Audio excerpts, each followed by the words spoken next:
अस्सलाम वालेकुम दोस्तों, कैसे हो आप सब। उम्मीद करूँगा आप सब अच्छे होंगे। स्वागत है आप सबका एक बार फिर से मेरे यूट्यूब चैनल पे।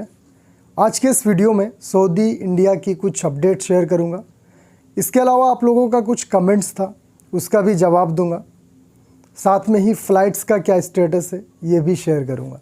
तो चलिए पहले स्टार्ट करते हैं सऊदी अरबिया से। काफ़ी ज़्यादा अपडेट्स है सऊदी अरबिया को लेके। कोविड की अगर बात करें, 4,526 केसेस मिले सऊदी अरबिया में। यहाँ का हालात बिल्कुल कंट्रोल में है। लॉकडाउन लगने का या फिर फ़्लाइट रिस्ट्रिक्शन होने का कोई बात ही नहीं है। इसके अलावा जवजात के तरफ से एक अपडेट था। 17 कंट्रीज़ जो टेम्प्रोरी बैन का सिचुएशन से इस वक्त जूझ रहे हैं सऊदी अरबिया के साथ में, उन कंट्रीज़ के लोगों का इकामा और वीज़ा फ्री में एक्सटेंड हो जाएगा। पहले बात हुआ था 31 जनवरी 2022 तक होने का, फिर अनाउंसमेंट हुआ कि 10 दिन इसमें और जुड़ेंगे। उसके बाद फिर से एक अनाउंसमेंट आया कि 31 मार्च 2022 तक ये फ्री एक्सटेंशन का लाभ मिलेगा। ये लाभ उन लोगों को मिलेगा जिन्होंने सऊदी अरबिया में वैक्सीन नहीं लगाया है। जिसने भी सऊदी अरबिया में एक भी डोज अगर लगाया है वैक्सीन का, तो उनका इकामा वीज़ा एक्सटेंड नहीं होगा। अच्छी बात यह है, इसका बेनिफिट इंडिया और पाकिस्तान के लोगों को भी मिलेगा। 17 कंट्रीज़ में कौन कौन से हैं मैं बता देता हूँ। इंडोनेशिया है, पाकिस्तान, इंडिया, तुर्की, Lebanon, Egypt, Brazil, Ethiopia, Vietnam, Afghanistan, South Africa, Zimbabwe, Namibia, Mozambique, Botswana, Lesotho और इस्वातिनी। ये सारे कंट्रीज़ के लोगों को लाभ मिलेगा। कल मैंने ऑलरेडी एक वीडियो अपलोड किया है जिसमें बताया है कि आप अपना सऊदी अरबिया का वीज़ा का वैलिडिटी कैसे चेक कर सकते हो।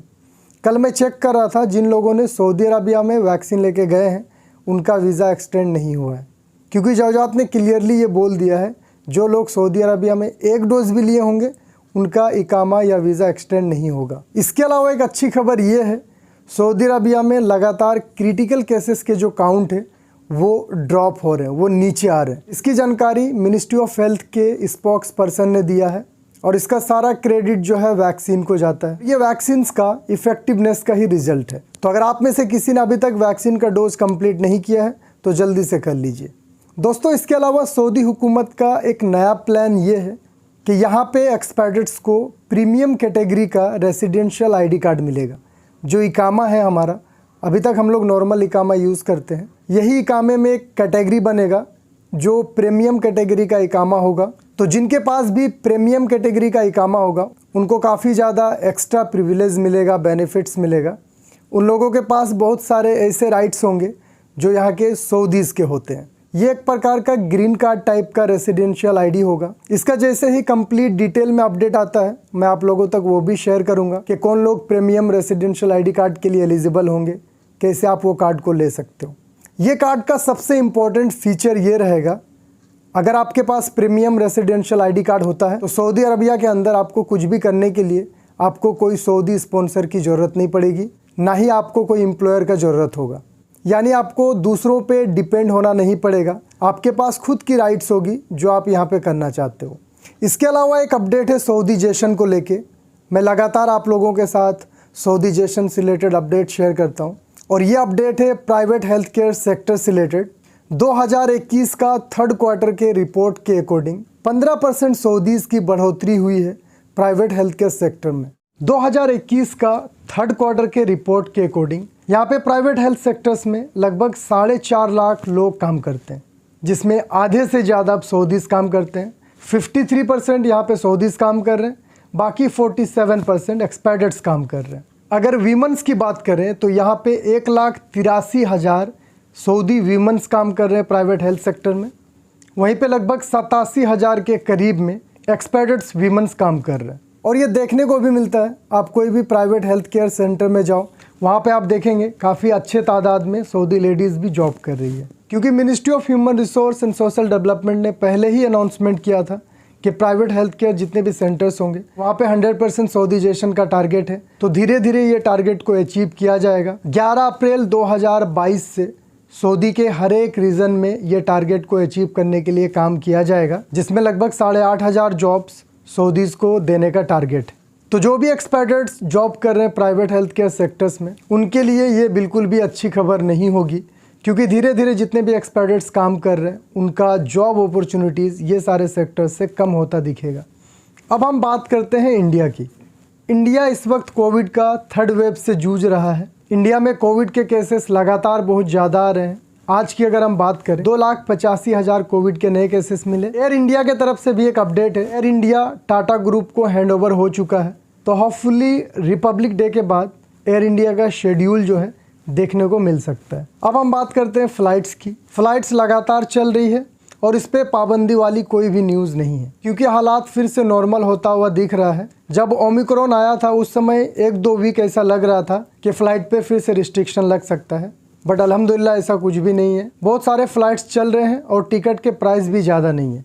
सऊदी अरबिया से कोई भी एयरपोर्ट से आप इंडिया का देखो, आपको बहुत सस्ते में टिकट मिल जाएंगे। अगर आप में से कोई वैकेशन का प्लान कर रहे हैं तो ये समय बिल्कुल सही आपके लिए।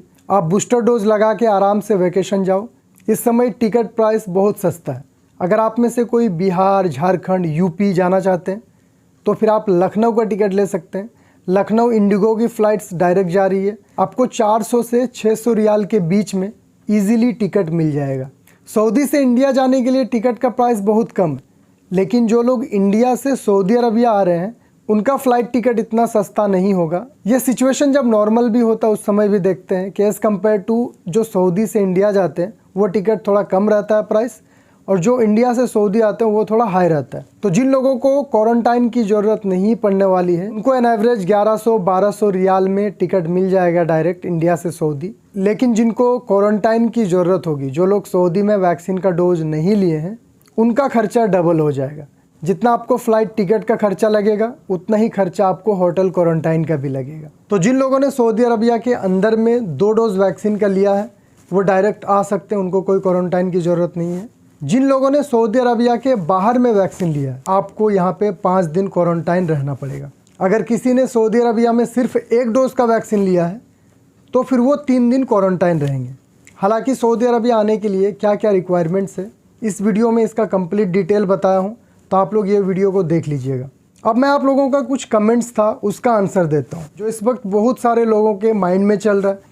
बहुत लोगों को इस पे डाउट है, सोशल मीडिया पे, वीडियोस पे बहुत लोग ये कमेंट्स कर रहे थे, बहुत लोग पूछ रहे थे। वही सेम क्वेश्चन जिशान अहमद भाई ने पूछा था, will you please inform me I took both dose in India and booster dose took in Saudi, but on 4th February 2022 I am going to India. My question is should I take quarantine package when I will return to Saudi Arabia in March 2022। इन्होंने 2 dose vaccine India में लिया है और booster dose Saudi Arabia में लिया। तो ये अभी इंडिया जब वैकेशन जाएंगे, फिर जब मार्च में सऊदी अरबिया आएंगे, तो क्या उस समय इनको सऊदी अरबिया में क्वारंटाइन रहना पड़ेगा? या फिर जिन्होंने भी इंडिया में 2 डोज का वैक्सीन लिया है और बूस्टर डोज सऊदी अरबिया में लिया है, वो जब इंडिया जाके फिर दोबारा आएंगे सऊदी अरबिया, क्या उनको क्वारंटाइन रहना पड़ेगा? मैंने ये चीज़ एक बार नहीं कई बार कंफर्म किया है मिनिस्ट्री ऑफ हेल्थ से, उनको क्वारंटाइन की ज़रूरत नहीं है। सिर्फ फर्स्ट टाइम जब वो सऊदी अरबिया आएंगे, क्योंकि वो बूस्टर डोज नहीं लिए होंगे, तो उनको क्वारंटाइन रहने की ज़रूरत होगी 5 दिन। यहाँ आने के बाद जैसे ही वो बूस्टर डोज लगा लेंगे वो कंप्लीट इम्यून कंसीडर किए जाएंगे, उनको सऊदी अरबिया में फिर से क्वारंटाइन होने की ज़रूरत नहीं है। मैं एक बार फिर से बता दे रहा हूँ, मैं एक बार नहीं मल्टीपल टाइम ये चीज़ कंफर्म किया है। अगर आप चाहो तो आप लोग भी कंफर्म कर सकते हो। आप स्क्रीन पे देख सकते हो, ये मिनिस्ट्री ऑफ हेल्थ का कॉन्टैक्ट नंबर है, आप कॉल करके भी पूछ सकते हो। ये उनका मेल आईडी है, आप मेल करके भी पूछ सकते हो। दोस्तों, इस समय जितना ज़्यादा होगा आप लोगों को एजुकेट होकर रहने की ज़रूरत है। ट्रैवल एजेंट वाले लूट रहे लोगों को, जिनको भी प्रॉपर नॉलेज नहीं है, जानकारी नहीं है, को घुमा फिरा के ज़्यादा चार्ज करेंगे।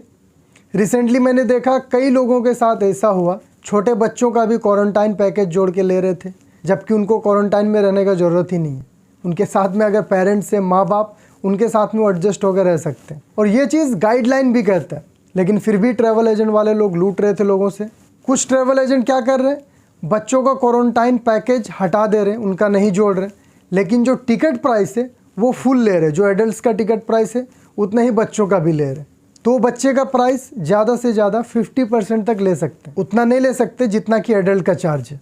इसके अलावा आप लोगों से रिक्वेस्ट है कि आप वीडियो को पूरा देखिए, कोई भी वीडियो बनाने के लिए मुझे घंटों मेहनत करना पड़ता है और मैं हमेशा देखता हूँ कुछ लोग वही कमेंट्स करते हैं जो मैं वीडियोज़ में ऑलरेडी बता चुका होता हूँ। तो आज के वीडियो में इतना ही, मिलते हैं फिर नेक्स्ट वीडियो में। ख्याल रखिए अपना। Thank you so much for watching.